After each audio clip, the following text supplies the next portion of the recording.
नमस्कार, मैं अभिषेक उपाध्याय। आप देख रहे हैं टॉप सीक्रेट। यूपी में कोडीन कफ सिरप का मामला छाया हुआ है। नकली कफ सिरप से मासूम बच्चों की जान गई है। जो माफिया हैं उन्होंने करोड़ों, सैकड़ों और यहां तक कि हजारों करोड़ों का कारोबार किया है। 2000 करोड़ का कारोबार रिपोर्ट हो चुका है। जो माफियाओं ने इस कोडीन कफ सिरप को देश ही नहीं बल्कि विदेशों तक बेच करके कमाए हैं पैसे।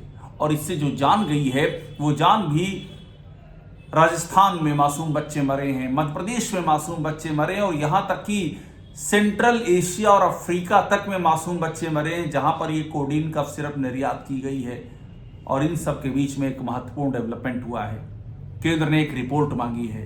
ये रिपोर्ट यूपी सरकार से मांगी है। रिपोर्ट इस मामले में की जाने वाली कार्यवाही की रिपोर्ट है। योगी सरकार को बताना होगा कि इस मामले में क्या एक्शन लिया और यह भी बताना होगा कि इस मामले के मुख्य किरदार कौन हैं।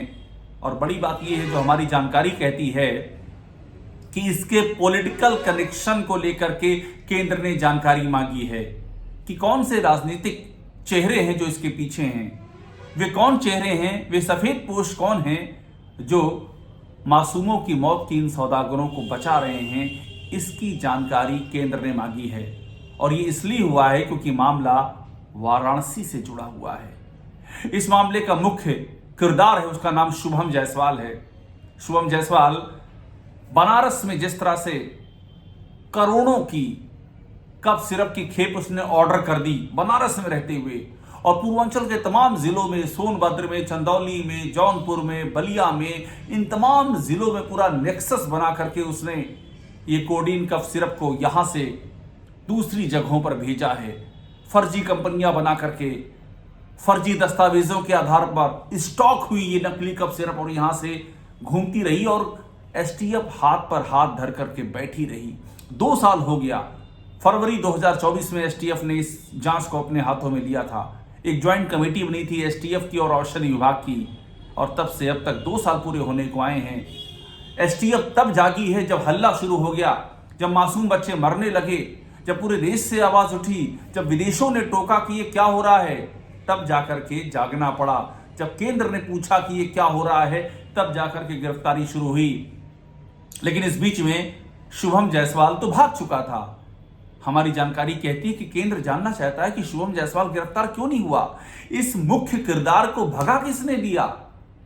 कौन है जो अमित सिंह टाटा और आलोक सिंह जैसे किरदारों की मदद कर रहा था? अमित सिंह टाटा इस मामले में अरेस्ट हुआ है। वो इस कोडीन कफ सिरप रैकेट का एक मेन किरदार बताया जा रहा है। और एक आलोक सिंह नाम का एसटीएफ का बर्खास्त सिपाही, वो भी आज अरेस्ट हुआ है। लेकिन सवाल है कि इनको बचा कौन रहा था? केंद्र ने इस बात की जानकारी मांगी है। और मैं आपको बता दूं, केंद्रीय एजेंसियां भी काम पर लग गई हैं। इन्फोर्समेंट डायरेक्टोरेट ईडी ने जांच शुरू कर दी है। चूंकि एसटीएफ के पास 2 साल से मामला था, मगर ये कार्रवाई ना के बराबर चल रही थी। इन 2 सालों में ये तमाम जो कफ सिरप माफिया हैं पूरे पूर्वांचल में आराम से घूमते रहे, विदेशों में जाते रहे, दुबई में सैर करते रहे। किसी ने इनकी ओर देखा तक नहीं। इस बीच में टॉप सीक्रेट ने हमने आपको एक खबर दिखाई थी, बनारस में एक मर्डर होता है। ये मर्डर राजा आनंद जोत सिंह का होता है। राजा आनंद जोत Singh Varanasi bar association, central bar association उसके उपाध्यक्ष होते हैं। वे इस कोडीन कफ सिरप के जहरीले कांड का खुलासा करना चाहते हैं। उन्होंने फेसबुक पर लिखा भी, और उसके बाद यही आरोप है, उनकी पत्नी का आरोप है। हमारे इंटरव्यू में उनकी पत्नी ने कहा, उनकी पत्नी का नाम भारती सिंह है, उनके पिता का नाम उमेश प्रताप सिंह है। उन्होंने हमको इंटरव्यू दिया और कहा कि जहर पिला करके मार दिया जाता है। भारती सिंह ने बताया उनके पति को, राजा आनंद जोत सिंह को, ताकि वो जुबान ना खोल सकें। और पूरे 1 साल तक भारती सिंह इन्हीं नामों को लेकर के बनारस पुलिस की चौखट पर भटकती रहती हैं, लेकिन एक एफआईआर तक दर्ज नहीं होती है। इस कदर बेखौफ थे ये कफ सिरप माफिया। अब केंद्र ने इनकी भी जवाब पूछे हैं कि ये एक्शन क्यों नहीं हुआ, पीछे कौन है। और मैं आपको बताऊं, ये जो रिपोर्ट है कि योगी सरकार के लिए बहुत बड़ी खतरे की घंटी इसलिए है क्योंकि ये मासूमों की मौत का मामला है। पूरे देश में थू थू हो रही है। अभी तक योगी सरकार एक्शन नहीं ले रही है। जिनका नाम सामने आ रहा है, जिनके तमाम कनेक्शन जुड़ गए हैं, उन पर भी योगी सरकार ने कोई पूछताछ तक नहीं की है। यही योगी सरकार बुलडोजर चला देती है, यही योगी सरकार एनकाउंटर कर देती है। लेकिन कुछ खास जगहों पर ये बुलडोजर खामोश हो जाता है, कुछ खास जगहों पर एनकाउंटर खुद लगड़ा हो जाता है, कोई एक्शन नहीं होता है। यहां कोई एक्शन नहीं लिया जा रहा है। योगी आदित्यनाथ पर यह आरोप शुरू से लगता आया है कि वे स्वजातीय माफिया जो हैं, यानी कि जो उनकी जात से जुड़े हुए माफिया हैं, उन पर वो खामोश हो जाते हैं, उन पर कोई एक्शन नहीं होता है। उनकी सत्ता के 8 सालों में वो जमकर फले फूले हैं, लेकिन उनकी ओर आंख उठा करके भी कभी पुलिस और प्रशासन ने देखने की जरूरत नहीं समझी। आरोपी यहां तक लगता है कि ये माफिया ही एक खास इलाके में सरकार बन चुके हैं। ये जो चाह रहे हैं वो कर रहे हैं, कोई इनको रोकने वाला नहीं, कोई इनको पूछने वाला नहीं है।